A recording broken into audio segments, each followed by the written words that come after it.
Hola, bienvenidos a la tercera clase del seminario Interfaces Sintácticas. Hoy vamos a estar discutiendo, como dice el título, fenómenos de isla, que bueno, es uno de los dominios empíricos centrales de este curso. No es que vayamos a profundizar sobre todos los fenómenos de isla. El objetivo del seminario es discutir algunos de estos fenómenos en detalle. Y hoy lo que vamos a hacer es introducir un paneo general acerca de, bueno, qué son las islas a nivel general, cuál es la fenomenología de islas, cuál es la fauna con la que vamos a estar lidiando a la hora de discutir sobre islas. Por lo mismo, esta va a ser una clase orientada a discutir datos, a presentar datos, patrones gramaticales. Así que no va a haber mucha discusión teórica. Para evitar que la clase se haga muy pesada discutiendo oración tras oración, voy a tratar de mantenerla, digamos, lo más breve posible. Pero sí, hoy no va a haber discusión teórica. La clase que viene vamos a tener una discusión teórica acerca de, bueno, qué ideas surgieron en los últimos ya 60 años para intentar explicar los fenómenos de isla. Hoy vamos a tratar de discutir datos sobre todo. Y notarán que los datos que vamos a discutir en la clase de hoy son sobre todo datos del inglés.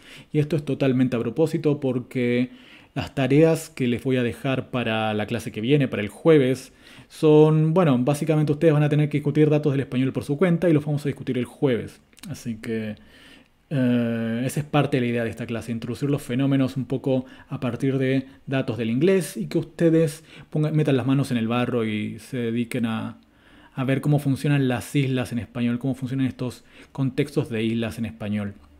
Bien, empecemos de una vez. Vamos a empezar con una breve introducción acerca de, bueno, ¿qué es esto de las islas, no? Miren la oración que tienen ahí en uno. ¿Qué crees que compré? Y como dice la consigna, tienen que considerar la función sintáctica de este elemento que. Este constituyente básicamente funciona como el objeto directo del verbo comprar. O sea, básicamente lo que tenemos es acá una oración subordinada. Vamos a llamarla CP. Es un CP subordinado seleccionado por el verbo creer. Y que, el pronombre interrogativo que, funciona como el objeto directo del verbo comprar. Bien, y podemos saber eso porque, bueno, por las pruebas tradicionales para reconocer objetos directos, por ejemplo, podríamos reemplazarlo por el pronombre acusativo lo. Y bueno, ya no tendríamos una oración interrogativa, pero podríamos tener algo así como ¿crees que lo compré? Etcétera, etcétera. Ustedes saben que ese es el objeto directo de comprar. Bien, ¿cuál es el problema acá? El problema es que tenemos un constituyente, este que se interpreta con respecto al verbo comprar, al verbo de la subordinada, y sin embargo se pronuncia, aparece en el dominio de la oración matriz. Aparece a la izquierda de toda la oración, no a la izquierda solamente de la oración donde recibe su función sintáctica, donde recibe caso acusativo, donde se interpreta como tema del verbo comprar. Para explicar esto, nosotros lo que decimos es que hay operaciones de movimiento de constituyentes que lo que hacen es justamente eso, toman un constituyente y lo desplazan a otra posición en la estructura sintáctica. O sea que lo que nosotros decimos es que se da la derivación que tenemos muy esquemáticamente en dos. En algún momento de la formación de la oración de 1 tenemos algo como 2A, donde tenemos el complementante interrogativo, que esto, como sabrán, no se pronuncia en español. Y lo que necesitamos es, bueno, de la mano del sistema de agree que discutimos la clase pasada, es satisfacer un rasgo de este elemento y lo vamos a satisfacer a partir de desplazar el pronombre interrogativo que a su posición de especificador. Con lo que obtenemos la representación sintáctica de 2b, donde tenemos que en la posición de especificador del complementante interrogativo y en la posición original de que queda un elemento sin realización fonológica, lo que llamamos una huella o trace, que básicamente este trace lo dejamos acá para, bueno, para indicar que hay una relación, hay una conexión entre la posición de complemento del verbo comprar y este elemento que, bueno, el pronombre interrogativo que cambiamos de lugar. O sea, hay una relación en términos de rol temático. O sea, el rol temático asignado a esta posición le corresponde a este elemento y eso lo reconocemos porque, bueno, tienen el mismo índice. Y así, por ejemplo, dejamos la otra función que tiene este elemento es, bueno, no dejar vacía la posición de complemento de comprar, porque, bueno, comprar tiene ciertos requerimientos también. Comprar requiere seleccionar un tema, un objeto directo para, bueno, satisfacer sus requisitos temáticos. Y si simplemente moviéramos que sin dejar nada en su posición, bueno, ¿qué hacemos con ese requisito temático de comprar? Con ese requisito de subcategorización, lo dejaríamos sin satisfacer de alguna manera. Entonces dejamos ahí abajo este placeholder como para que comprar ya haya seleccionado algún constituyente en algún punto de la derivación. Bien, esas son algunas ideas un poco teóricas acerca de cómo funciona esto. Pero bueno, a nivel, digamos, empírico, lo que tenemos que decir es que los constituyentes de la oración pueden cambiar de posición y que al menos necesitamos decir algo con respecto a oraciones como las de uno para justificar que un elemento que se interpreta acá adentro y que recibe su función sintáctica acá adentro pueda aparecer fuera de la oración. ¿Okay? Si no es movimiento, algo tu teoría gramatical va a tener que inventar para explicar estos desajustes entre forma y significado. ¿Bien? Ahora, la cosa que se observó, la propiedad que se observó ya en los años 60, es que esta propiedad de desplazamiento, llamémosla así, no parece estar restringida a un dominio sintáctico particular. ¿Qué quiere decir esto? Bueno, tal vez no lo dije de la mejor manera. La idea es la siguiente, que si yo puedo mover un constituyente desde cierto dominio, por ejemplo, una oración subordinada como que compré, yo voy a poder seguir moviendo este constituyente una y otra vez de oración subordinada hasta que llegue a la oración matriz. O sea, no parece haber un límite. Yo, mientras pueda aplicar movimiento dentro de un cierto dominio y siga teniendo distintas iteraciones del mismo tipo de dominio, voy a poder seguir moviendo el constituyente una y otra vez. Así, por ejemplo, si tomamos la oración de 1, ¿qué crees que compré? Y le agregamos un nivel de subordinación más, por ejemplo, a partir de una oración como 3A, ¿qué crees que Eliana piensa que compré? ¿Qué crees que Eliana piensa que compré?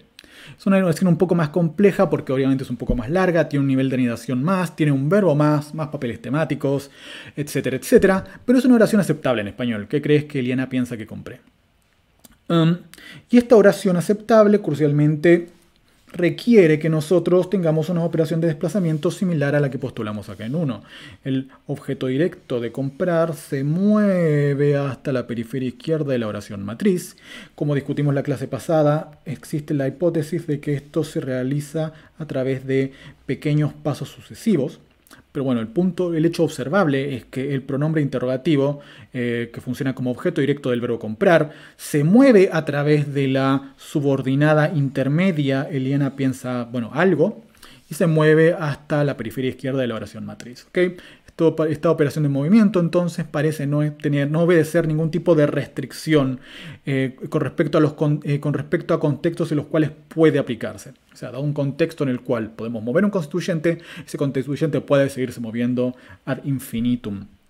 Y si las oraciones nos empiezan a sonar raras, ya es una cuestión más de performance en el sentido de que, bueno, las oraciones se vuelven más complejas y requieren más memoria y cosas por el estilo. Bien, eso es algo que quería observar con respecto al movimiento. El punto es que, como traté de mencionar, sí existen contextos particulares que van a introducir restricciones sobre el movimiento. O sea, las oraciones subordinadas completivas permiten el movimiento de constituyentes, permiten extraer un constituyente hacia la oración matriz, por ejemplo. Pero vamos a encontrar un número de contextos en los cuales las operaciones de movimiento van a estar restringidas o directamente prohibidas. Contextos de los cuales no vamos a poder mover constituyentes. Y esta fue una observación bastante temprana en el marco transformacional. O sea, si lo piensan un segundo, el hecho de que existan estas restricciones contextuales, el hecho de que se notara que existen estas restricciones contextuales es algo que se sigue de asumir que las oraciones involucran algún tipo de transformación de movimiento. O sea, eventualmente se propusieron transformaciones de movimiento y alguien notó que estas transformaciones de movimiento no podían aplicarse a rajatabla en todo contexto sintáctico. Y esto es justamente lo que notó Chomsky en el año 62, en un artículo del 62 y más particularmente en un libro del 64. Este no es exactamente el patrón que discute Chomsky, pero es un patrón que nos va a ayudar a entender básicamente la idea de lo que notó. Miren la oración de 4a. I won't forget my trip to Africa. Donde tenemos, bueno, un ejemplo del inglés, sí. Y en este caso lo que tenemos es un DP, my trip to Africa, que tiene un núcleo nominal trip. Y luego tiene otro DP, otro nombre adentro que es África. ¿Okay? Tenemos un DP adentro de otro DP. Bien. A partir de esta oración yo puedo aplicar una operación de movimiento y puedo describir esta operación de movimiento como una operación tal que toma el DP que tengo acá. Es una operación que toma un DP y lo desplaza a la periferia izquierda de la oración, como en 4b. Y obtengo una oración con una topicalización. My trip to Africa, I won't forget. Bien. Eso se puede hacer en inglés, eso es perfecto. Lo que observa Chomsky con, bueno, no este patrón, sino patrones un poco más complicados, si se quiere, y a partir de una teoría de movimiento un poco más, bueno, de aquella época, es que lo que no podemos hacer es tomar este DP, el DP que está adentro del otro DP, y topicalizar ese DP. O sea, dada una regla que me permite, dada una regla gramatical de movimiento que dice tome un DP y póngalo en la periferia izquierda de la oración, ese DP aparentemente no puede ser cualquier DP que tengo en la oración, cualquier DP que yo tenga en mi oración. Tiene que haber alguna restricción que me diga qué DPs puedo mover y qué DPs no puedo mover. ¿Okay? Por alguna razón yo sí puedo mover el DP este, pero no puedo mover el DP este. Bien. Y la intuición que tuvo Chomsky al ver patrones similares a este es que, bueno, tal vez la restricción relevante pueda formularse en términos de contención o dominancia. O sea, la intuición que él quiere explotar, esta es una cita de una nota al pie del año 64, es que el caso ilegítimo, el caso que nosotros tenemos en 4c, involucra el movimiento de una frase nominal, de un DP en nuestros términos, que está adentro de otro DP. Bien. Tal vez esto es lo que no se puede hacer, aplicar este tipo de movimiento, pero si yo muevo el DP, digamos, más grande, como apliqué en 4b, la oración resultante va a ser aceptable. Esta intuición que tiene Chomsky recibe un nombre más adelante en la bibliografía y se pasa a conocer como lo que tienen en 5, la condición de A sobre A, la A over A condition, que dice que dada una estructura del tipo A, que contiene a otro A, una regla sintáctica que opera sobre A solo puede aplicarse sobre el nodo A dominante. Dije A un montón de veces, pero la idea es básicamente esta. Si yo tengo, por ejemplo, un DP que contiene algunos constituyentes y entre todos esos constituyentes contiene otro DP, yo voy a aplicar mi operación de movimiento que tiene como objetivo, digamos, que se aplica sobre DPs. Lo voy a aplicar sobre el DP dominante y no voy a poder aplicarlo sobre el DP que está adentro de la estructura. Bien. En términos más de la definición de Chomsky, yo tengo una estructura A, y esta estructura A tiene adentro otro constituyente A, y yo tengo una regla que dice haga tal cosa sobre A. Ese A siempre va a tener que ser el A más grande, y no va a poder ser el A que está contenido dentro del constituyente A. Bien, esa es la condición de A sobre A. Tienen que notar, siempre pensando en los años en los que se formularon estas ideas, mediados de los 60, que esta es una condición, la condición de A sobre A, bastante original, en el sentido de que lo que se postulaba en esa época eran, ustedes recordarán el modelo estándar, reglas para formar constituyentes del tipo una oración tiene un sintagma verbal más un sintagma nominal más un sintagma verbal, por ejemplo, y luego sobre las representaciones que obteníamos a partir de estas reglas se aplicaban reglas transformatorias, que eran reglas bastante específicas para cada lengua.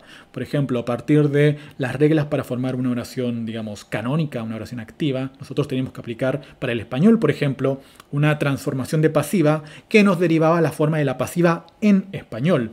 Pero, por ejemplo, si estábamos analizando otra lengua, como el japonés, por ejemplo, la transformación de pasiva que se iba a aplicar para el japonés, y de hecho también las reglas de estructura de frase que se van a aplicar para el japonés, bueno, iban a ser todas distintas. O sea, las reglas que se aplicaban eran bastante específicas para la lengua en cuestión y para el fenómeno que querías obtener. O sea, había una regla para formar pasivas, había una regla para formar, qué sé yo, antipasivas, había una regla para formar oraciones relativas, y así todo bastante específico, una cuestión bastante reglar, que en algún momento Chomsky dice que no era tan distinto de una gramática descriptiva, donde se postulan distintas construcciones que tiene una lengua. Lo que hacían las gramáticas generativas originales era, bueno, postular reglas para formar esas mismas construcciones, y no tanto lo que hacemos hoy en día, que es intentar postular principios más generales, a partir de cuya interacción nosotros expliquemos cómo es que surgen las oraciones. Así que en este contexto intelectual, en este contexto teórico, la condición de 5 es bastante interesante, porque la condición de 5 no hace referencia ni a una construcción, ni a una lengua en particular. Es una regla a nivel general, digamos. Es, como dice acá, una metaregla. Es una regla que se aplica sobre las reglas específicas que vamos a postular para las lenguas. ¿Okay? Es una regla sobre reglas que dice, ok, si vos tenés una cierta regla que aplica sobre A, esa cierta regla siempre va a aplicar sobre el A más grande y no sobre el A más chiquito. Bien. Y esta suerte de metaregla, esta suerte de principio general de la gramática, bueno, como dice acá, es bastante original para la época porque hace dos cosas. Primero, es un principio unificador, porque se aplica de forma transversal a distintas reglas de la gramática. O sea, no estamos diciendo que esta es una regla, una condición que se aplica para, por ejemplo, un CP o un DP o cierta construcción como una pasiva, etc. Lo que estamos diciendo es que aplica para un cierto constituyente A, donde A es una variable para, bueno, cualquiera sea la categoría relevante de la que estemos hablando, de la que se trate la regla específica, ¿no? O sea que la condición de A sobre A intenta capturar una serie de fenómenos hipotéticos todavía, que se darían transversalmente a partir de la aplicación de reglas distintas. Y en ese sentido es una regla unificadora que trata de conectar cosas que tal vez en apariencia sean distintas. Productos de reglas distintas de la gramática para la época, ¿no? Esa es una de las propiedades que tiene la condición de A sobre A. Y la otra propiedad que tiene la condición de A sobre A es que, bueno, tampoco hace referencia a una lengua particular ni a una configuración sintáctica de una lengua particular. O sea que a nivel, digamos, general es una regla universal que en principio debería aplicarse para cualquier lengua humana. Se debería aplicar de la misma manera para el inglés, para el swahili, para el ruso, para lo que sea. ¿Okay? Y eso es bastante avanzado para la época, como les dije, donde se postulaban reglas específicas para cada lengua, donde el proyecto universalista era todavía más un proyecto que algo que encontrara su realización, digamos, en la investigación del día a día, donde básicamente todos los lingüistas que hacían gramática generativa en esa época trabajaban sobre el inglés. Todavía no se había llegado a desarrollar la gramática generativa con un marco comparativo, cosa que sí sucede hoy en día, donde, bueno, un paper de gramática generativa que no haga una comparación entre lenguas es, bueno, casi raro. Continuemos. Bien, tanto hablar de la condición de A sobre A que tienen en 5, y el problema es que la condición de A sobre A nunca funcionó. La condición de A sobre A, incluso Chomsky, cuando la presenta en el 64, por ejemplo, la presenta en nota al pie, porque justamente él sabe que no funciona muy bien. El punto crucial es que la crítica de esta condición de A sobre A que va a realizar un estudiante de Chomsky, va a ser básicamente lo que vamos a estar discutiendo hoy. Y es lo que llevó a descubrir, digamos, las islas. Y mucha gente opina que este fenómeno, el fenómeno de las islas, es quizá el descubrimiento más importante de la gramática generativa y, si nos ponemos más rimbombantes, de la gramática teórica en los últimos, 60 años. Es un nuevo problema descriptivo que tiene que afrontar la teoría gramatical en su conjunto. No es solamente un problema de la gramática generativa, sino que, es un conjunto de preguntas, un puzzle que tiene que resolver la gramática en su conjunto. y algo que no había sido notado en todos los años de historia que tienen los estudios gramaticales. Bien, vamos a eso. Básicamente lo que hace Ross en su tesis del 67 es, en principio, mostrar que la condición de A sobre A no funciona. Y él lo muestra de manera bastante simple. Muestra que la condición de A sobre A, primero, infragenera y también sobregenera. ¿Qué quiere decir que infragenere o sobregenere? Bueno, esto es básicamente la discusión que tuvimos en nuestra primera clase acerca de que la teoría de la gramática tiene que predecir las oraciones aceptables de una lengua y distinguirlas de las oraciones inaceptables. Bueno, se dice que una cierta regla o un cierto principio gramatical infragenera cuando el conjunto de oraciones que produce es menor o es más pequeño que el conjunto de las oraciones que aceptan los hablantes. O sea, está generando menos de lo que debería generar. Y se dice, por el contrario, que un principio o una regla gramatical sobregenera cuando predice que deberían existir cosas, que deberían existir oraciones o representaciones sintácticas que los hablantes no admiten como aceptables. Bien. Y en este caso la condición de A sobre A tiene ambos problemas. Dice que en algunos casos hay algunas cosas que no deberían existir y existen. Y dice por otra parte que hay ciertas cosas que deberían existir y no existen. Bien. Vayamos con el primer problema. Miren la oración de 6a. I lost the cover of the book. Donde tenemos, de manera muy similar al ejemplo que habíamos visto antes con África, un DP de cover of the book que contiene otro DP de book. Bien. La predicción de la condición de A sobre A es que yo, si voy a aplicar alguna operación, voy a aplicarla solo sobre el DP más grande, o sea, sobre todo de cover of the book, y no puedo aplicar una operación de, por ejemplo, movimiento sobre el DP de book. Bueno, falso. Porque, por ejemplo, si yo quiero formar una construcción relativa, como the book I lost the cover of, puedo simplemente tomar el constituyente de book, el DP de book, y bueno, hacerlo funcionar como el antecedente de esta relativa. O sea, esto no es una oración completa, esto es the book I lost the cover of, qué sé yo, is nice.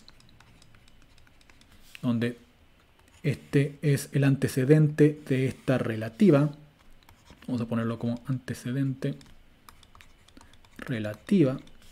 Y esto es todo un... Perdón, hasta acá. Y esto es todo un DP que funciona como sujeto de is nice. ¿Bien? Pero bueno, el punto crucial es que nosotros habíamos dicho a partir de la condición de A sobre A que no podías aplicar operaciones sintácticas sobre un DP que estaba dentro de otro DP, y sin embargo 6b nos muestra que, bueno, en algunos casos sí podés. Ok, o sea que la condición de A sobre A dice que vos no podrías hacer ciertas cosas que en realidad sí se pueden hacer. Vayamos a 7. You have a very nice car. Y en este caso lo que tenemos es un DP, a nice car, que tiene adentro un sintagma adjetivo, un AP, very nice. Y de acuerdo con la condición de A sobre A, no debería haber ningún problema en que yo aplique operaciones, por ejemplo, de movimiento sobre un sintagma adjetivo, un AP, en esta posición. ¿Por qué? Porque, bueno, no es que yo tengo un sintagma adjetivo dentro de otro sintagma adjetivo, lo que tengo es un AP, un sintagma adjetivo dentro de un DP. Okay. Así que la condición de A sobre A en principio me dice, sí, eso no habría problema en moverlo. El problema es que si nosotros, por ejemplo, queremos formar una pregunta con ese constituyente adjetival, no vamos a poder en inglés. O sea, si yo quiero tomar un constituyente adjetival desde esta posición, desde dentro del DP, moverlo a la periferia izquierda y hacer una pregunta del tipo How nice do you have a car? Esa oración va a ser inaceptable para los hablantes, a pesar de que la condición de A sobre A no dice nada al respecto de, bueno, este tipo de restricción. Y no dice nada al respecto porque lo que nosotros tenemos acá es un DP que contiene un AP. O sea, lo que tenemos es básicamente un A sobre B que no debería estar restringido por la condición de A sobre A. Bien. O sea que la condición de A sobre A básicamente no funciona. Esa es una de las conclusiones de Ross. Y lo que Ross va a sugerir es que en vez de tener un único principio que dé cuenta de todas las restricciones sobre las reglas transformatorias de movimiento, vamos a decirlo así, lo que va a proponer él es una tipología de contextos sintácticos en los cuales él va a notar que estas operaciones no pueden aplicarse, ¿no? O sea, en vez de un único criterio unificador que esté detrás de toda restricción de movimiento, él dice, no. Lo que va a haber es una serie de contextos que no tienen mucho que ver entre sí, y esa serie de contextos son los que bloquean la aplicación de ciertas reglas. Básicamente esos contextos que define Ross son los que, desde su tesis en adelante, del año 67 a hoy, se conocen como islas. Y son uno de los temas de investigación más clásicos y más estudiados en el marco, porque al día de hoy todavía no tenemos una buena teoría de cómo funcionan, porque, una de las cosas que señaló Ross, que parece estar en lo correcto, es que no parece ser posible ofrecer una teoría unificada de las islas. Las islas son una serie de contextos, una serie de fenómenos independientes que tienen la, si se quiere, propiedad en común de bloquear operaciones de movimiento, pero parece ser que las razones por las cuales estos contextos bloquean las operaciones de movimiento son, bastante variopintas. ¿Okay? ¿Qué va a ser un poco la conclusión a la que vamos a llegar? Espero que sea la conclusión que veamos a partir de los datos que discutamos hoy, que, las islas parecen tener muchas diferencias muy cruciales entre sí. Pero igual, como dije antes, hoy vamos a discutir los contextos clásicos de islas. O sea, lo que la gente entiende cuando uno dice una isla. Vamos a ver la tipología de islas que se asume hoy por hoy, las islas más prototípicas que se encuentran. Y no vamos a discutir demasiado la teoría que intenta explicar por qué estos dominios son opacos al movimiento, por qué no podemos extraer constituyentes de estos dominios. Simplemente vamos a discutir datos. Y como dije antes, vamos a discutir a partir de datos del inglés. ¿Por qué? Porque ustedes tienen la tarea de ver cómo funciona esto en español. Van a tener varias consignas sobre cómo funciona esto en español y seguramente alguna de las evaluaciones que vayan a tener también va a ser sobre datos del español. Pero ya hablaremos de eso más adelante. Empecemos con las distinciones más básicas que vamos a aplicar cuando hablemos de islas. En la bibliografía se distingue entre dos tipos principales de islas. Por un lado estarían las islas fuertes o islas absolutas, que son dominios sintácticos desde los cuales no se puede extraer ningún tipo de constituyente. ¿Okay? Son ciertas configuraciones desde las cuales están bloqueadas todas las operaciones de movimiento, no se puede extraer nada. Por otro lado tenemos las llamadas islas débiles, que son dominios sintácticos.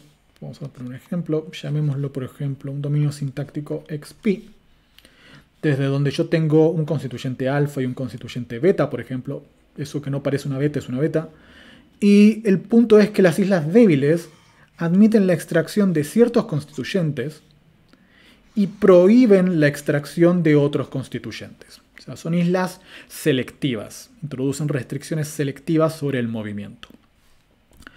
En términos muy generales y como para que tengan una idea de cómo se abordan estas cosas hoy en día, suele entenderse que las islas fuertes son restricciones de carácter sintáctico que se siguen de la estructura sintáctica o de la configuración de los constituyentes. Porque como verán, podemos definir básicamente estos contextos muy claramente en términos sintácticos. O sea, van a ser condiciones sintácticas las que determinen qué dominios son islas fuertes, en apariencia al menos, esto a nivel muy general. Mientras que con las islas débiles, los factores que parecen estar en juego parecen ser un poco más variados, ya que no solamente va a haber factores de carácter sintáctico, sino que estos factores ya se empiezan a correr para el lado de la semántica y empezamos a hablar de cuestiones como referencialidad, como si algo es un constituyente, si un constituyente es un argumento o un adjunto, o sea, si está seleccionado para algún predicado, qué tipo de denotación tienen, si denotan individuos o si denotan propiedades, por ejemplo. Así que, esa sería una distinción a grandes rasgos entre islas fuertes e islas débiles que podríamos tomar, aunque tomen muy con pinzas esto. Entonces, como para que se guíen, porque tampoco es a rajatabla esta distinción entre estos criterios cuasi teóricos que les acabo de dar.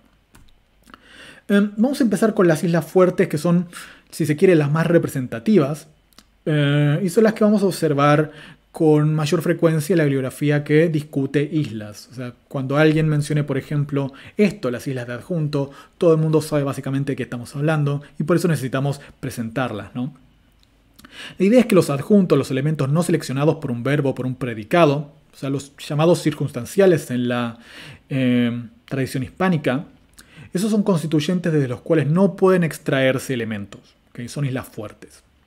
Y vamos a verlo a partir de los datos de 10 y 11, en principio.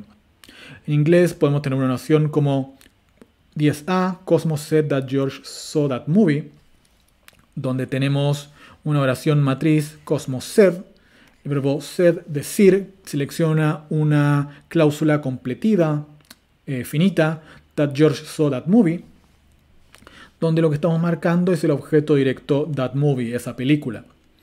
Y ya que tenemos un verbo que selecciona a su complemento, en este caso hay selección, la subordinada that George saw that movie es un argumento del verbo decir, en este caso, yo lo que puedo hacer es extraer este constituyente that movie hacia la oración matriz y ponerlo en la periferia izquierda de la oración.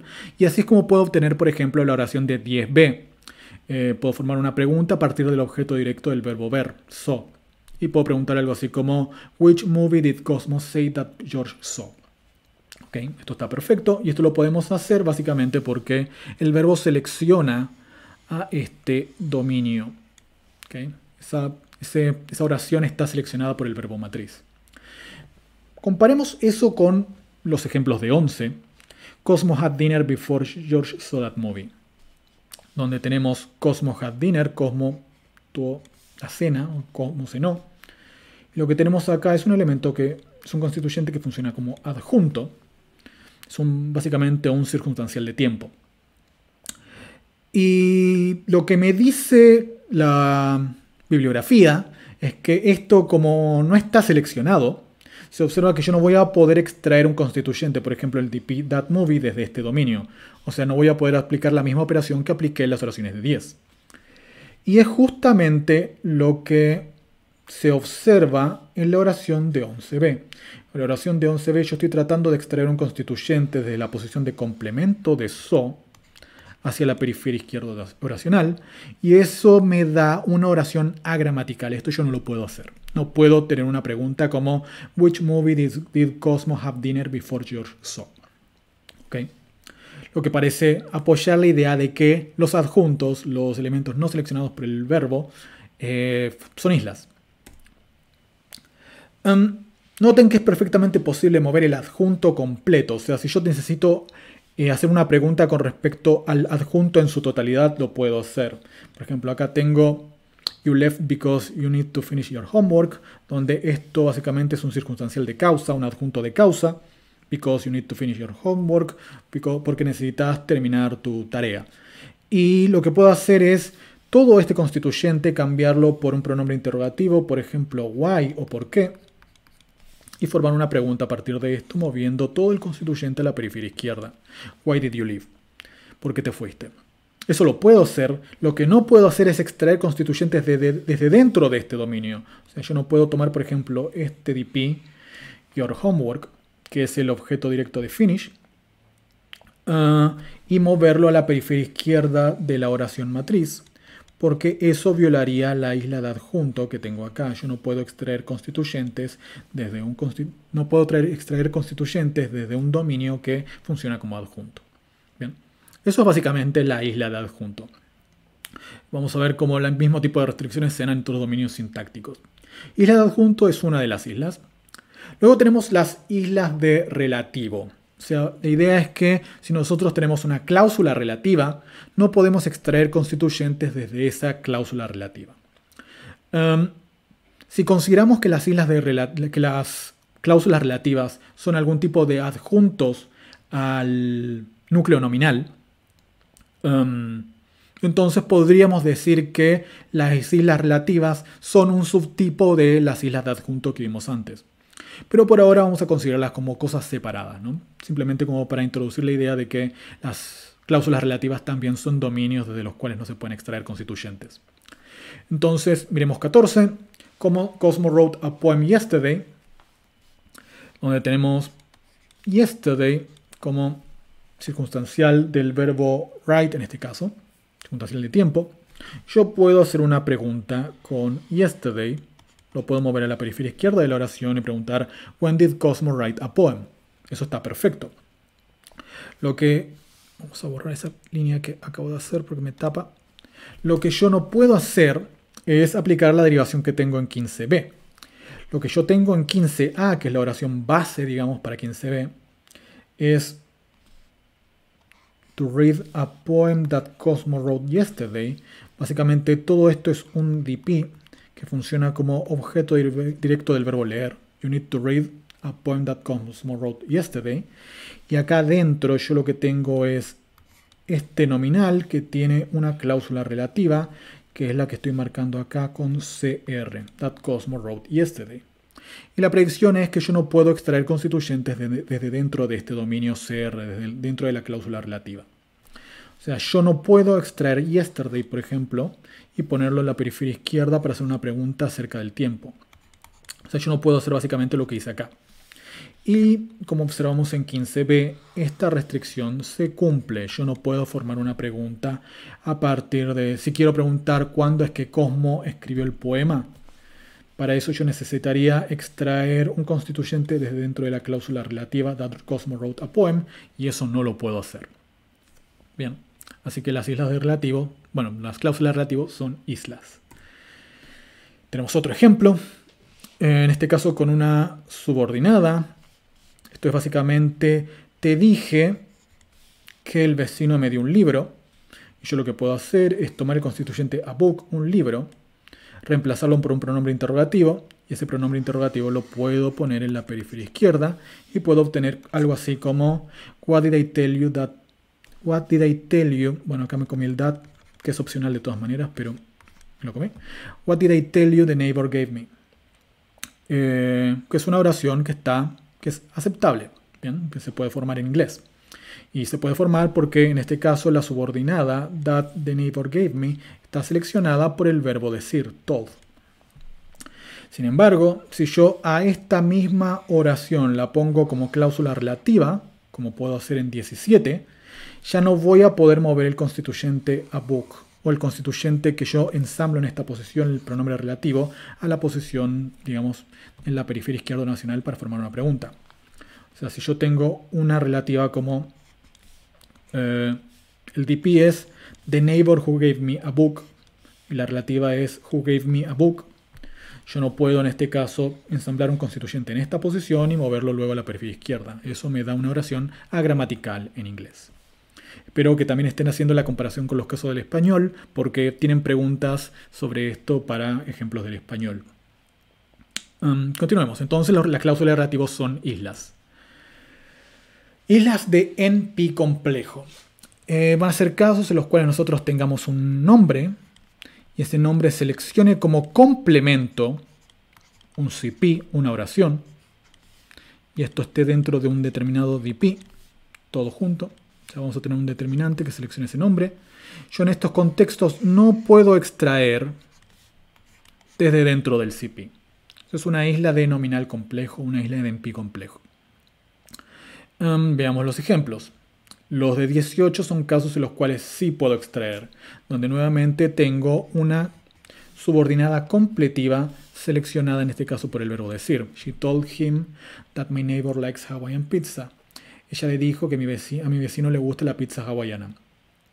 Lo que puedo hacer en este caso, ya que tengo una subordinada completiva que está seleccionada, es...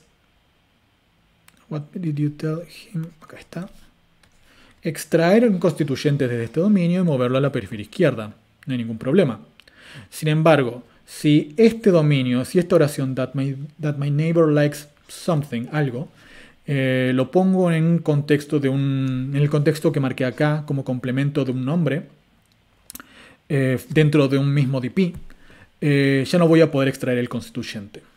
Por ejemplo, I heard the rumor that my neighbor likes Hawaiian pizza, donde tengo el DP, the rumor that my neighbor likes pizza, el rumor de que a mi vecino le gusta la pizza hawaiana. Desde este contexto donde yo tengo el nombre rumor que selecciona un complemento que es una oración, that my neighbor likes pizza, yo no puedo extraer desde este dominio el constituyente likes pizza, o por ponerlo en otros términos, no puedo formar una pregunta a partir de un constituyente que se ensamble, se combine la oración dentro de este dominio. Bien.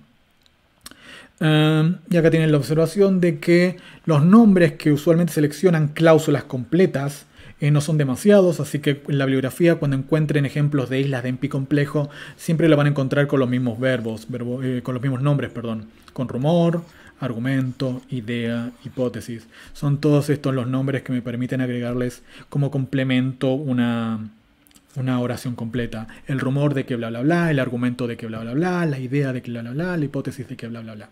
¿Ok? Así que las islas de NP complejo son islas. Bien. Islas de DP definido. Acá es un poco más truculento, porque hay si se quiere, una especie de degradé en el patrón que tenemos. No son tan claras las distinciones como en los casos anteriores, si se quiere. Empecemos por 21a. You discovered a poem about that man. Donde tenemos un DP indefinido. Vos descubriste un poema acerca de ese hombre. Tenemos este DP. Y adentro de este DP tenemos un PP, un sintagma preposicional, que tiene este DP adentro. ¿Bien? Y lo que nosotros podemos hacer, en apariencia, porque tenemos acá un determinante indefinido, es tomar este constituyente that man y formar una pregunta con él. Y podemos formar algo así como Which man did you discover a poem about? Eso está perfecto en inglés. El problema es que si cambiamos el determinante indefinido a por un determinante definido da, ya la oración cambia y nos suena bastante raro, con la misma dependencia de movimiento. O sea, si movemos de esta posición hasta la periferia izquierda y decimos Which man did you discover the poem about? Eso ya es más raro. Y se vuelve incluso más raro si en vez de tener un determinante definido, lo que tenemos es un genitivo en esta posición. En este caso, sí, la extracción es totalmente inaceptable. Este degradé lo marcamos. Esto es una oración que está mal, pero no tan mal. Y esto es una oración horrible. Como verán, hay una suerte de degradé que parece estar dado por el contraste entre los rasgos indefinido versus definido. Y este es uno de esos casos en los cuales ya se vuelve un poco más complicado decir que la isla fuerte se debe a cuestiones, digamos, de la estructura sintáctica. Porque ¿en qué sentido la estructura sintáctica de 21b es distinta de la estructura sintáctica de 21c? En ambos casos lo que tenemos es un determinante que selecciona un nominal, un NP. Y ese determinante sí puede ser a o puede ser da, pero la estructura sintáctica es exactamente la misma. Entonces, ¿en qué sentido tenemos una distinción de carácter estructural en estos casos? No es tan obvio. Bien, entonces, otra isla fuerte, isla con un determinante definido, isla de DP definido. Islas de sujeto. Como verán, esto es simplemente un inventario. No estamos diciendo nada demasiado interesante acerca de cómo explicamos estas restricciones. Simplemente estamos tirando uno detrás de otro los contextos que generan islas. Y bueno, como dije antes, no hay ninguna razón para pensar que, si volvemos atrás, la razón por las cuales los sintagmas de determinante, los DPs definidos son islas, sea exactamente la misma razón que por qué los NP complejos sean islas, o por qué los relativos sean islas, o por qué los adjuntos sean islas. O sea, sería hermoso poder postular una explicación unificada para cada uno de estos contextos, pero en principio parece un poco complicado decir que la definitud de un DP genera el mismo efecto de isla que, bueno, un adjunto. O sea, ¿por qué? ¿En qué sentido el DP definido se parece a un adjunto? ¿Qué es lo que tendrían en común para introducir el mismo tipo de restricción? Lo que parece estar pasando es que son dominios con distintas propiedades y que coincidentemente ambos tienen la propiedad de deshabilitar la extracción, por alguna razón. Pero bueno, vamos a explorar algunas teorías que traten de unificarlos también. Vamos a islas de sujeto. Sí, los sujetos son islas. Ya empieza a sonar un poco como que todo es isla, pero sí, los sujetos son islas. Con respecto a esto, noten que los ejemplos de estos están en inglés y que en inglés los sujetos son preverbales.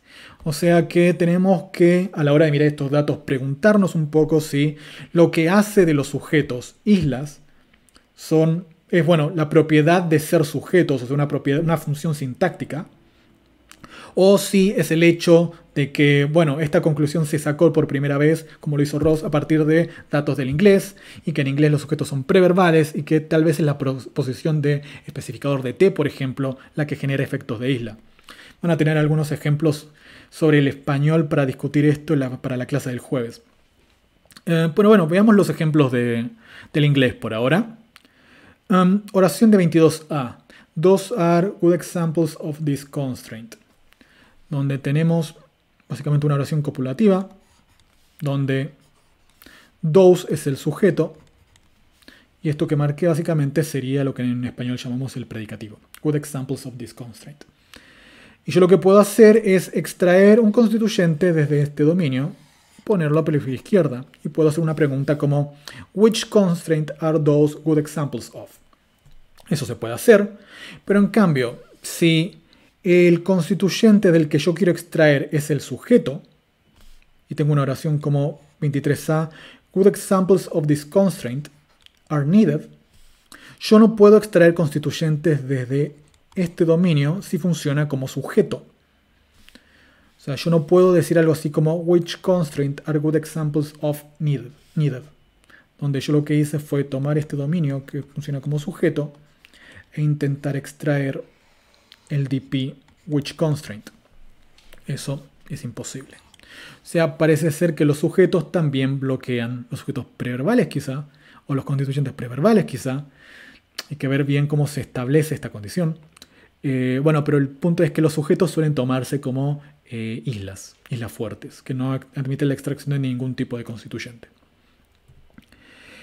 Isla de estructura coordinada, y esta me parece que ya es la última isla fuerte que vamos a estar discutiendo. Ustedes saben que las estructuras coordinadas tienen una estructura que podríamos, en términos muy simples, sintetizar de la siguiente manera. Tenemos un término de la coordinación.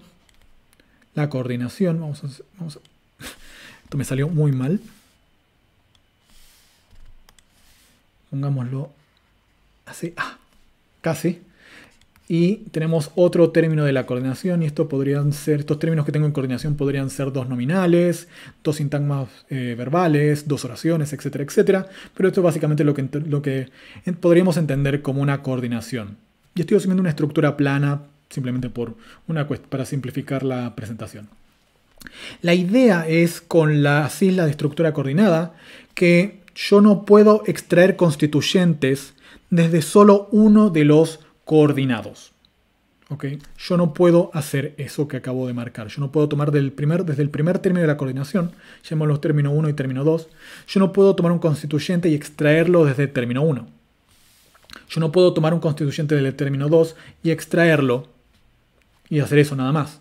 Yo lo que necesito hacer es extraer constituyentes desde ambos términos de la coordinación. Un tipo de movimiento, un tipo de extracción que se denomina across the board. Lo pongo en inglés porque ese es el término con el que se conoce. ATB. ¿Okay? Es un tipo de movimiento del que se habla. Es un movimiento ATB, movimiento across the board. Ahora vamos a ver un ejemplo. Veamos primero los casos donde no podemos extraer, que son los de 24. Donde básicamente tenemos una estructura coordinada. George buys all books. Ahí está uno de los coordinados. Y el otro de los coordinados es sells the records of his father. George compra libros viejos y vende los discos de su padre. ¿Okay? Lo que yo no puedo hacer en este caso es extraer, por ejemplo, el objeto directo de buy, sin extraer al mismo tiempo algo del segundo coordinado. O sea, yo no puedo decir algo así como 24b. What does George buy and sell the records of his father? Eso está mal.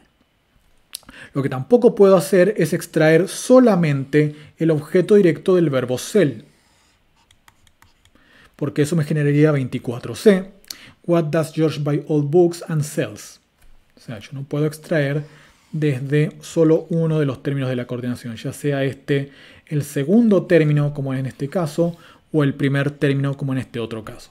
Yo lo que necesito hacer es tener extracción across the board, ATB, como en el ejemplo de 25b. Supongan que nuestra oración base de alguna manera es la de 25a. George buys all books and sells all books. Lo que yo puedo hacer en este caso es reemplazar ambas ocurrencias de all book por un pronombre interrogativo y mover estos constituyentes hacia la periferia izquierda oracional. Entonces lo que puedo decir es algo así como 25b. What does George buy and sell? Donde yo extraje tanto el objeto directo del verbo buy como el objeto directo del verbo sell.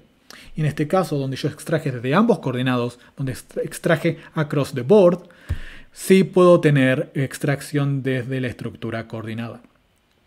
Esta es una suerte de excepción, una suerte de mecanismo que admite la extracción de la estructura coordinada. Pero en general, las estructuras coordinadas, si yo extraigo solo uno de los términos de la coordinación, es una isla fuerte. No puedo extraer nada desde uno de los términos de la coordinación. Bien. Bien, creo que esas son todas las islas fuertes de las que íbamos a hablar y son como las más famosas. Si no es que son todas. Después tenemos las islas débiles, que, bueno, como dijimos antes, son dominios sintácticos desde los cuales puedo extraer algunas cosas, pero no todas. Va a haber algunas cosas que se van a quedar atrapadas dentro de la isla. Crucialmente, va a haber bastante variación entre las islas débiles con respecto a qué elemento es el que yo puedo extraer y qué elemento es el que tengo que dejar. Va a haber varias propuestas, tanto dependiendo de la isla en particular que estemos discutiendo, como del abordaje teórico, de la teoría que intenta explicar esa isla en particular. Así que va a haber gente que va a decir que lo que caracteriza a las islas débiles es que yo pueda extraer argumentos, pero no adjuntos. Bien. Esta es una de las caracterizaciones más clásicas, si no es que es la más clásica para las islas débiles. Que yo puedo extraer elementos seleccionados desde un cierto dominio, pero no puedo extraer elementos que son adjuntos. Otra gente dice que lo que yo puedo hacer es extraer elementos que son referenciales, y lo que no puedo extraer son constituyentes que no son referenciales. Bien. Esto en el marco de ciertas explicaciones para las islas débiles. Va a haber otra gente que lo que va a decir es que yo lo que puedo extraer son elementos que tienen una cierta denotación, que denotan individuos, mientras que no voy a poder extraer otros constituyentes que, por ejemplo, denotan propiedades. Y así sucesivamente va a haber muchos tipos de distinciones que intentan explicar, otras que van a ser mucho más abstractas que estas, que van a intentar explicar en qué consiste la selectividad de las islas débiles. Y para ser muy sincero, va un poco por todos estos lados la cosa, porque vamos a encontrar dominios en los cuales parece ser que la distinción se da entre argumento y adjunto, mientras que va a haber otros contextos en los cuales podemos establecer la caracterización correcta en términos de individuo versus propiedades, etcétera, etcétera. Ya vamos a ver algunos ejemplos más adelante, algunos ejemplos más concretos donde veamos que una de estas distinciones hace predicciones erróneas versus otra de las distinciones que hace predicciones más correctas. En la clase de hoy simplemente vamos a ver ejemplos de cómo funciona la selectividad a muy grosso modo. Y vamos a discutir en particular tres tipos de islas débiles que son como las más famosas, las más prototípicas. Básicamente vamos a ver que las oraciones interrogativas subordinadas constituyen islas débiles. Estas son básicamente preguntas subordinadas. Preguntas subordinadas. Islas negativas, o sea, vamos a tener algunos dominios sintácticos que van a estar marcados por la negación y que lo que yo no voy a poder hacer en ciertos casos es mover ciertos constituyentes por sobre la negación. ¿Okay? Y luego vamos a tener las islas de verbo factivo, que lo que van a hacer es que yo voy a tener un cierto límite marcado por un verbo factivo y yo no voy a poder mover constituyentes por sobre ese verbo factivo. Y recuerden que en todos estos casos, cuando yo digo no voy a poder mover constituyentes, me refiero a solo cierto tipo de constituyentes. Va a haber otros elementos que sí van a poder moverse por sobre ya sea el límite de la pregunta, o sobre el elemento negativo, o sobre el verbo factivo. Bien, vayamos a los ejemplos concretos. Empecemos con las islas de interrogativo. 27. You are wondering whether to invite that man. Esto básicamente te preguntas si invitar a ese hombre. Donde tenemos una pregunta subordinada. Whether to invite that man. Es una pregunta subordinada de sí barra no. ¿Okay? Es una pregunta total. Donde whether es básicamente nuestro sí. ¿Okay? Y desde esta oración subordinada, whether to invite that man, yo puedo tomar el objeto directo, por ejemplo, y moverlo a la periferia izquierda de la oración matriz y formar una pregunta como what man do you wonder whether to invite? Perfecto en inglés. Lo que yo no puedo hacer es, a partir del mismo contexto, whether to behave properly, en este caso en nuestra oración interrogativa subordinada, si comportarte adecuadamente. Lo que yo no puedo hacer en este caso es mover el constituyente properly, por ejemplo, que es un adjunto. Yo no puedo preguntar, por ejemplo, how are you wondering whether to behave? Y como notarán, en este caso ya es un poco difícil decir si properly es un adjunto o no. O sea, es un adjunto en el sentido de que es un adverbio, pero ¿en qué sentido no está seleccionado? ¿En qué sentido no es necesario para que la oración, para que el verbo behave sea interpretado adecuadamente? Podríamos en este caso decir que el problema tiene que ver con la referencialidad y decir que, por ejemplo, what man es un constituyente que espera tener algún tipo de referente, mientras que how es un constituyente que no refiere a algo con un referente, que no denota algo con un referente. O sea, es difícil capturar en términos exactos este contraste que tenemos acá. Pero lo que importa es que vean que hay una selectividad, que yo hay algunos elementos que puedo extraer, mientras que hay otros elementos que no puedo extraer del dominio de la pregunta subordinada. Encontramos el mismo efecto en el siguiente par mínimo. What do you wonder whether to fix with the hammer? Donde tenemos la subordinada interrogativa whether to fix with the hammer. Si arreglar con el martillo. Y desde este dominio yo puedo extraer el objeto directo del verbo fix, arreglar. What do you wonder whether to fix with the hammer? En 29b, la oración inaceptable, yo tengo el mismo dominio subordinado de una pregunta interrogativa total. Y en este caso el objeto directo se queda en su posición. Lo que yo quiero extraer en este caso es lo que sería el circunstancial de instrumento, digamos. Aquello con lo que voy a usar para arreglar. Y pregunto algo así como how do you wonder whether to fix the table? Eso te da una oración inaceptable en apariencia porque este elemento que tiene una interpretación más circunstancial no puede ser extraído desde dentro de la isla interrogativa. Y en este caso sí tenemos un poco más de razón como para pensar que esto es porque se trata de un adjunto, porque este elemento no es necesario para la interpretación de esta oración, para la aceptabilidad de esta oración.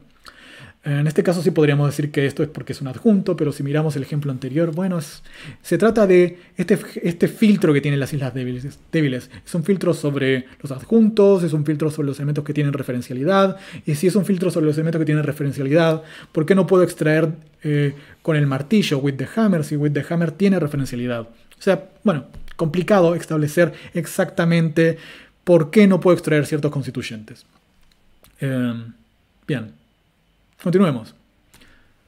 Islas negativas. Es como les dije antes, no pueden extraer ciertos constituyentes por sobre un elemento negativo. Esto no es tanto una extracción como un mover por encima de. O sea, si ustedes tienen un elemento negativo, lo que no pueden es mover un constituyente desde la derecha de este elemento negativo hacia la izquierda de este elemento negativo. Veamos los ejemplos. 30a. You don't think that Tim talked to Eliana because he was nervous. Y lo que tenemos acá es un argumento, Eliana. Tim le habló a Eliana. Esto sería básicamente lo que en español llamamos un complemento régimen, to Eliana. Y luego tenemos un circunstancial de causa, si no me equivoco, because he was nervous. Y yo lo que puedo hacer es mover el constituyente Eliana a la periferia izquierda de esta oración por sobre el elemento negativo. Entonces yo puedo preguntar, who don't you think that Tim talked to because he was nervous? Esto se puede decir. Yo puedo extraer, en este caso, el complemento de esta preposición to y ponerlo en la periferia izquierda de la oración. Lo que yo no puedo hacer es hacer una pregunta acerca de la causa de por qué Tim no le habló a Eliana. Yo no puedo preguntar, why don't you think that Tim talked to Elaine? ¿Por qué no pensás que Tim le habló a Eliana? ¿Por qué no pensás? Tengan en consideración acá que en estos casos lo que se genera es un contexto en el cual este elemento podría tener alcance sobre el verbo matriz. ¿Okay? Tengan en consideración que hay una interpretación de esta secuencia de palabras que es gramatical. Nosotros no estamos preguntando en este caso por qué no pensás algo, sino que estamos preguntando la razón de por qué Tim no le habló a Eliana. ¿Okay? Entonces sería, ¿por qué no pensás que Tim le habló a Eliana? Y la pregunta sería acerca de cuál es la razón por la que Tim no le habló a Eliana, no la razón por la que no pensás eso. ¿Okay? Eso va a pasar muy sistemáticamente con extracciones desde dominios de islas. Básicamente lo que sucede es que esta extracción, nuestra gramática la marca como inaceptable, y lo que nosotros interpretamos es un movimiento de este tipo dentro de la oración matriz. Así que hay que tener cuidado con esas oraciones y con este tipo de ambigüedades porque las van a encontrar en español también. Lo que no podemos hacer es tener la interpretación de why, de por qué, con respecto al verbo de la subordinada. Bien. Tenemos otro ejemplo más abajo, donde nuevamente tenemos un caso en el cual la distinción argumento adjunto no parece cumplir un rol claro.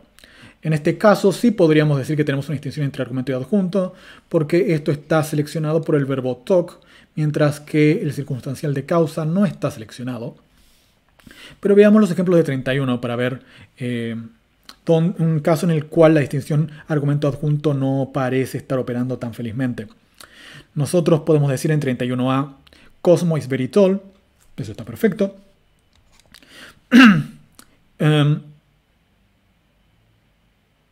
Nosotros podemos decir, como en 31b, I wonder how tall Cosmo is.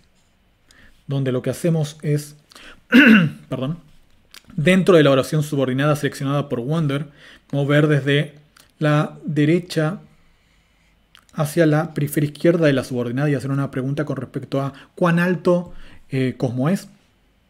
Me pregunto cuán alto es Cosmo, sería la traducción en español. Y yo puedo hacer ese movimiento, puedo formar esta pregunta. Lo que no puedo hacer es, dentro de esta subordinada, formar la misma pregunta si yo lo que tengo es una negación. Y no puedo preguntar, me pregunto cuán alto Cosmo no es. No tiene ningún sentido. Eso no se puede decir en inglés y, bueno, les estoy haciendo un poco la tarea, tampoco se puede decir en español. O sea que yo no puedo mover este constituyente how tall a través de la negación. Crucialmente en este caso, how tall, acá y acá, se trata de un argumento, se trata de un adjunto, es una oración copulativa, es un predicativo, es una predicación. ¿Cuenta como argumento? ¿Está seleccionado? Sí, no. ¿La distinción argumento adjunto tiene algo que decir con respecto a esta restricción? Sí, no. Problemático. Continuemos. Islas de factivo, que es el tercer tipo de isla débil que vamos a discutir hoy.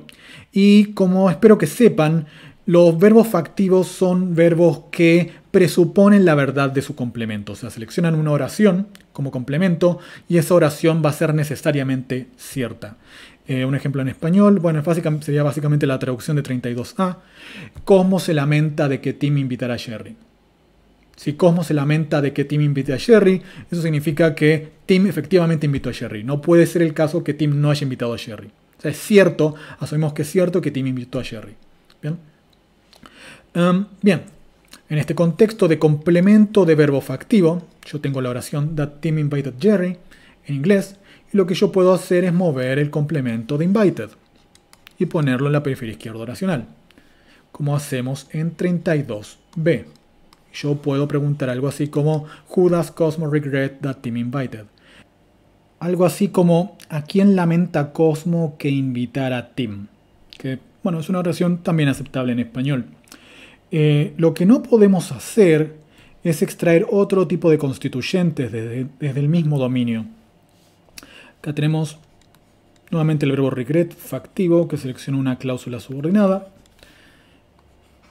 Y lo que yo no puedo extraer en este caso es un circunstancial de manera. ¿Por qué? Porque tenemos el verbo danced, el verbo bailar, que solamente selecciona, digamos, un agente, el lane, y esto es completamente accesorio, opcional, como bailaba, si bailaba bien o bailaba mal. Y lo que yo no puedo hacer es tomar este constituyente, que es un circunstancial de manera, básicamente un adjunto de manera, y formar una pregunta a partir de él. O sea, la pregunta How does John regret that Mary danced? Esa es una oración inaceptable en inglés. El mismo tipo de contraste se da con otros constituyentes, siempre teniendo el mismo contexto de cláusula complemento de verbo factivo. That Susan is really tall. En este caso nuevamente tenemos un verbo copulativo desde el cual estamos extrayendo la predicación. Y en este caso la predicación tiene una medida de grado, cuán alto, digamos. Y tampoco podemos extraer este elemento que tiene una denotación, si se quiere, de grado. Y en este caso nuevamente tenemos la discusión de, bueno, eso es un argumento, eso es un adjunto, ¿qué es eso?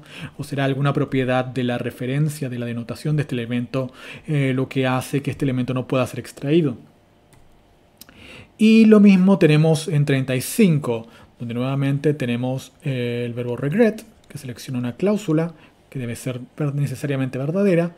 Y en este caso lo que no podríamos hacer es tomar este constituyente, que es un adjunto de causa, y formar a partir de él una pregunta con desplazamiento a la periferia izquierda. Why does Jerry regret that Elaine laughed? Eso también es una oración, una pregunta inaceptable en inglés, porque estamos extrayendo un constituyente adjunto en apariencia o causal, o no sabemos exactamente cuál es la propiedad que lo hace ser sensible a la isla, pero este constituyente no puede moverse a la periferia izquierda oracional. ¿Okay? Como habrán visto, es algo que está entre ser adjunto y argumento, entre tener referencia y no tener referencia, entre denotar un individuo o denotar alguna propiedad de un individuo. Es algo entre medio de todo eso lo que hace que un constituyente no pueda ser extraído de una isla débil. Y como habrán visto, había algunos casos que apuntaban más al hecho de que la distinción relevante es argumento adjunto y otros casos que apuntan más a otro tipo de distinción. Pero bueno, esto sigue siendo un tema de investigación actualmente en el dominio de las islas débiles. De hecho, las islas débiles están bastante de moda. Hoy en día las islas fuertes son como un tema más de los 90s.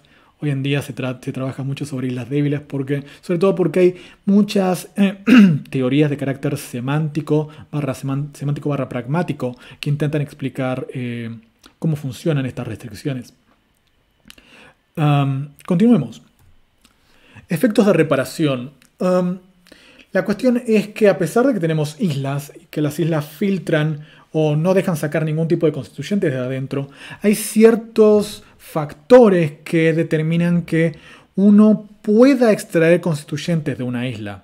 O sea, lo que uno dice es que hay ciertos contextos, factores que determinan que yo pueda reparar la isla. De alguna manera. Yo tengo una extracción desde una isla y hay ciertas estrategias que me permiten que esa extracción desde la isla suene mejor, que no sea tan agramatical. Crucialmente, si tenemos este tipo de efecto de reparación, uno esperaría que estos efectos de reparación nos digan bastante sobre la naturaleza de las islas. Porque, por ejemplo, si yo tengo una estrategia de reparación fonológica para las islas, significa tal vez que las islas tienen una naturaleza parcialmente fonológica. O sea que yo a partir de estos efectos de reparación podría llegar a decir algo con respecto a la naturaleza de las islas.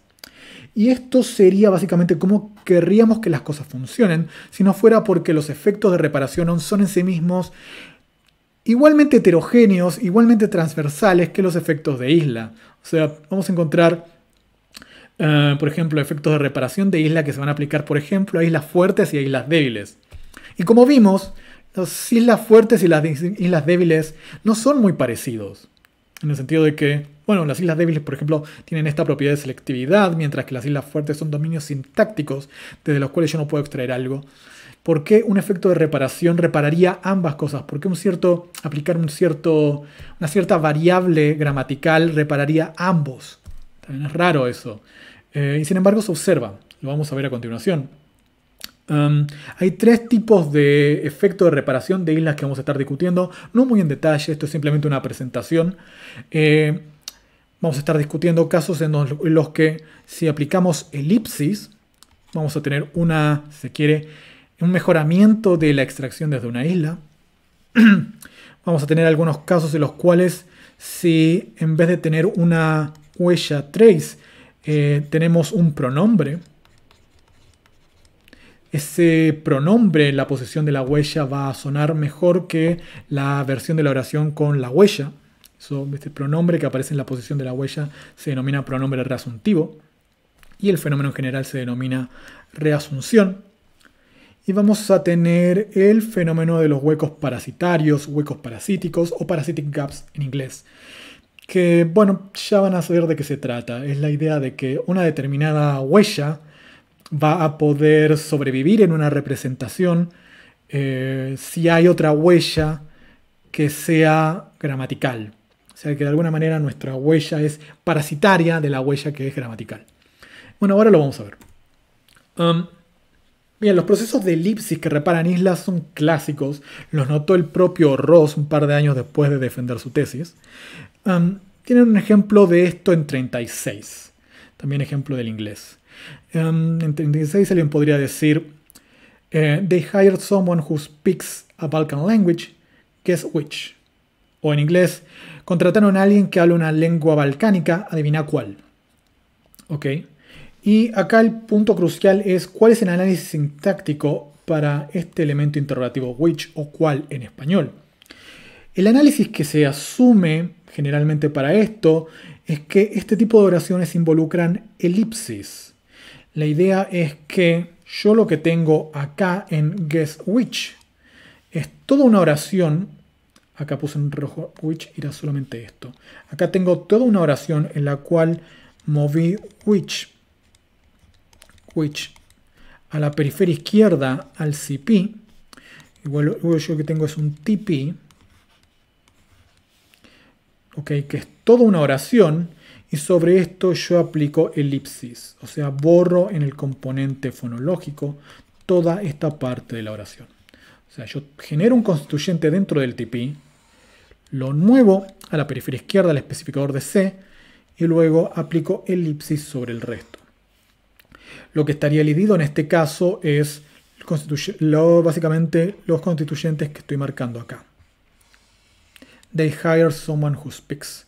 Porque crucialmente cuando yo pregunto esto, guess which, no estoy preguntando guess which con respecto a cualquier which. Lo que estoy preguntando en este caso cuando digo guess which es adivinar cuál lengua balcánica contrataron a alguien que habla. Eso que suena gramatical es agramatical de hecho. Okay, estoy preguntando con respecto a adivinar qué lengua balcánica contrataron a una persona que habla tal lengua balcánica. O sea, de alguna manera yo necesito para interpretar esto, decir que esto se está interpretando con respecto a esta oración que tengo acá. Y para decir eso, yo tengo que decir que acá lo que tengo es una oración que no se está pronunciando, desde la cual yo extraje el constituyente which. Bien. Crucialmente, como habrán notado en mis paráfrasis, el problema acá es que si yo realmente estoy extrayendo which desde este dominio que estoy elidiendo, el problema es que ese dominio que yo estoy elidiendo en sí mismo es una oración agramatical. En este caso, porque lo que yo estoy haciendo es violar una condición de isla. Yo tengo acá that hired someone who speaks some Balkan language o someone who speaks which language. Esto es un DP que tiene someone como antecedente y luego tiene una cláusula de relativo who speaks which language. Y yo lo que hago es tomar este constituyente which language o which y moverlo en la periferia izquierda oracional. Y de esa manera me queda un CP que es which they hire someone who speaks, que es luego seleccionado por el verbo guess, adivinar. El punto crucial es que esta operación de movimiento que yo debería tener acá para que esta oración sea aceptable es una operación de movimiento que está violando una isla de relativo y por tanto debería ser agramatical. Lo que parece estar ocurriendo si este análisis es correcto es que de alguna manera aplicar elipsis o borrado fonológico sobre este segmento o sobre lo que sería el TP, lo que me permite es borrar la parte de la oración que es agramatical, o sea, borrar lo inaceptable. Lo que indica de alguna manera que alguna parte de la isla de relativo, que lo que suena inaceptable de la isla de relativo, al menos una parte de eso, tiene que ver con cómo se exterioriza la oración. Porque de otra manera, un proceso de elipsis, un proceso de silenciado, no sería capaz de reparar esa violación de isla. O sea que tal vez la violación de isla no tiene tanto que ver con la derivación de la oración, con el hecho de que esta operación de movimiento sea inaceptable, sino con el hecho de que la representación superficial que resulta de ese movimiento de alguna manera es inaceptable en el componente fonológico. Que hay una condición del componente fonológico que diga algo así como, bueno, tenés la isla de relativo, no violes isla de relativo. Y lo que hace el componente fonológico es decirte, bueno, está bien, violaste una isla de relativo, pero como la estás silenciando, como la estás borrando en forma fonética, te acepto la oración. Eso parece indicar este tipo de fenómeno de reparación de islas a través de elipsis, pero crucialmente eso depende del hecho de que este sea el análisis correcto para estas oraciones, algo que está bastante en debate hoy en día. ¿Okay? Hay gente que dice que este tipo de oraciones o este tipo de fragmentos como which, así sueltos en el aire, y fragmentos en general, como por ejemplo cuando alguien responde una pregunta como ¿quién llegó? Y uno responde María. Cuando uno responde María, eso se llama un fragmento, porque uno no está respondiendo con la oración completa. Pero la idea ahí es que cuando uno dice María, lo que está haciendo es formar toda la oración, extraer María a la periferia izquierda y aplicar elipsis sobre el resto de la oración. Que sería básicamente el mismo análisis que estamos aplicando en el caso de 37. Y mientras esos análisis estén bien, entonces podés mantener que la elipsis repara islas. O sea, este fenómeno que estamos viendo se está dando. Pero tal vez haya un análisis alternativo para esos elementos, para esos fragmentos que permitan responder una pregunta. Tal vez cuando alguien responde María a una pregunta como ¿quién llegó?, uno no está formando realmente la pregunta llegó María y luego silenciando, digamos, el verbo. Tal vez uno está formando otra estructura y tal vez eso indicaría, si esos análisis están bien, eso indicaría que tal vez la elipsis no tiene un efecto de reparación como estamos viviendo en estos ejemplos. Pero bueno, eso también es algo que está en discusión hoy en día y esto es algo que de todas maneras tienen que saber, que aparentemente la elipsis repara violaciones de isla. Y esto no solamente se da con islas de relativo, como vimos recién, sino que se da con muchos tipos de isla.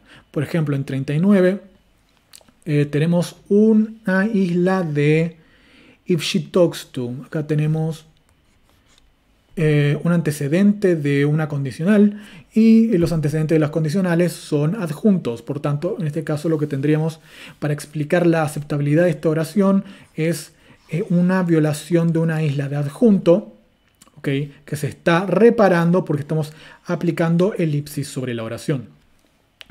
Siguiente ejemplo. They persuaded Kennedy and some other senator to jointly sponsor the legislation, but they can't remember which one they persuaded him and to join, okay, to jointly sponsor the legislation. Okay. La idea acá es que el objeto de persuade es una estructura coordinada que contiene a him y contiene a alguien más. Y acá lo que yo estoy haciendo es extraer ese alguien más únicamente. O sea, estoy extrayendo desde solo uno de los términos de la coordinación y formando una pregunta a partir de ese elemento extraído. O sea, estoy violando la condición de isla de estructura coordinada. Pero esa violación, esa aparente violación, está siendo reparada a partir de aplicar elipsis sobre el resto de la oración. Bien, o sea que la elipsis también repara violaciones de isla de coordinación. Siguiente ejemplo. Lo que tengo acá es, me parece que esto es una isla de sujetos. Sí, tengo este sujeto de la oración A biography of bla bla bla is going to be published this year, donde esto es el sujeto de is going to. Y lo que yo hago es extraer del sujeto preverbal en este caso. Y ya dijimos que los sujetos preverbales son islas. Y yo tendría una violación de isla en este caso, pero estoy salvándome de la violación de isla porque estoy aplicando elipsis sobre el resto de la oración. Estoy borrando la violación aparentemente.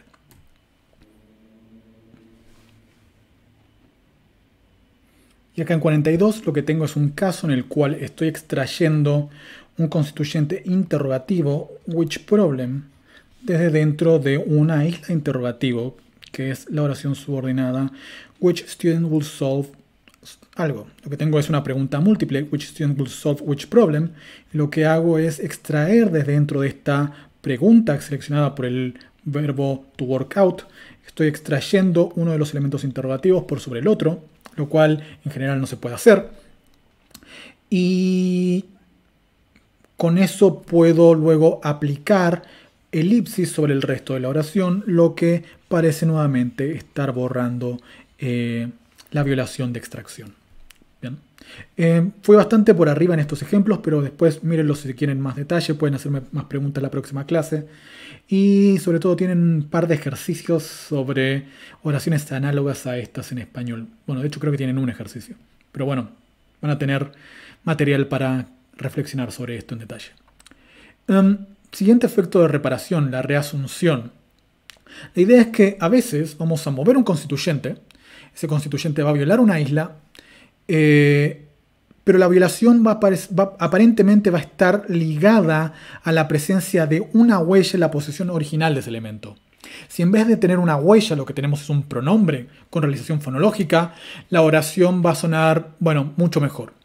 Tenemos un ejemplo de esto del inglés coloquial en 43.